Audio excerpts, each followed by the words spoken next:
দুনিয়াতে থাকা অবস্থায় নামাজ পড়া দরকার আছে না নাই? কারণ যারা নামাজি এদের চেহারা থাকবে পূর্ণিমার চাঁদের মতো সুন্দর। হাদিসের মধ্যে এসেছে যারা অজু করে, এই অজুর পানি যত দূর পর্যন্ত যায় অত দূর পর্যন্ত কিয়ামতের ময়দানে গুররম মুআজ্জালিন তাদের এই অংশটুকু শুধু ঝিকমিক ঝিকমিক করতে থাকবে। সুবহানাল্লাহ বলেন। অন্ধকারের মধ্যে, গুটগুটে অন্ধকার, অমাবস্যার অন্ধকার, সেখানে যদি আপনি ঝিলিক বাতি লাগাই রাখেন কতক্ষণ পরে পরে কি মারবে? কথা বলে না, কি মারবে? আলো মারবে। এটা দেখে বোঝা যাবে এখানে কি আছে, ঝিলিক বাতি আছে।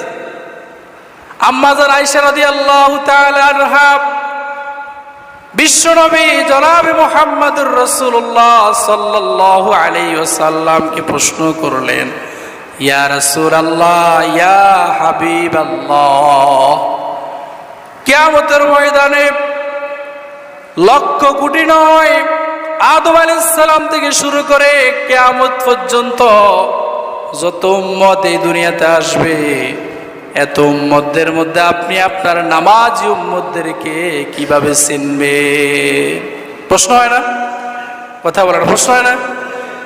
যদি আপনি একটা মাঠের মধ্যে 1 কোটি মানুষকে একসাথ করেন আর যদি বলেন 10 জন মানুষকে আমি বাছাই করব, 1 কোটি মানুষের মধ্যে 10 জন মানুষকে বাছাই করা কি কঠিন না সহজ? কঠিন। কিন্তু যদি এমন কিছু করা হয় যেটা দেখলেই চিনা যাবে, তাদেরকে দেখলে আলো মারবে, তাহলে কঠিন না সহজ?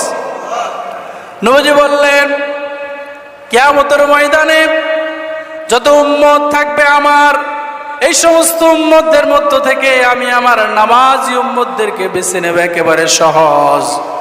ও আয়েশা, যদি একটা মাঠের মধ্যে অনেকগুলো ওট ঘোড়া থাকে এবং কিছু ঘোড়ার মধ্যে, কিছু ঘোড়ার কোফালের মধ্যে সাদা দাগ দেওয়া থাকে, ওই ওটের মালিক, ঘোড়ার মালিক হাজার লক্ষ কোটি ওটের মধ্যে তার ঘোড়া, তার ওটকে চিনতে কোনো কষ্ট হবে নাকি?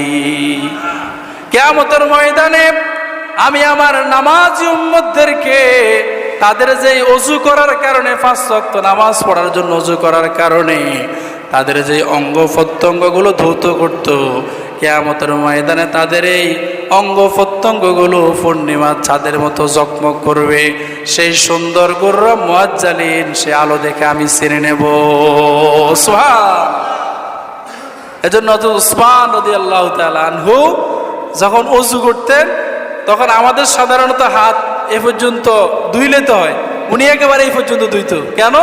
কারণ এদিকে যদি বেশি ধোয় তাহলে এটাও কি হবে? আলোকিত হয়ে যাবে, জকমক জকমক করবে।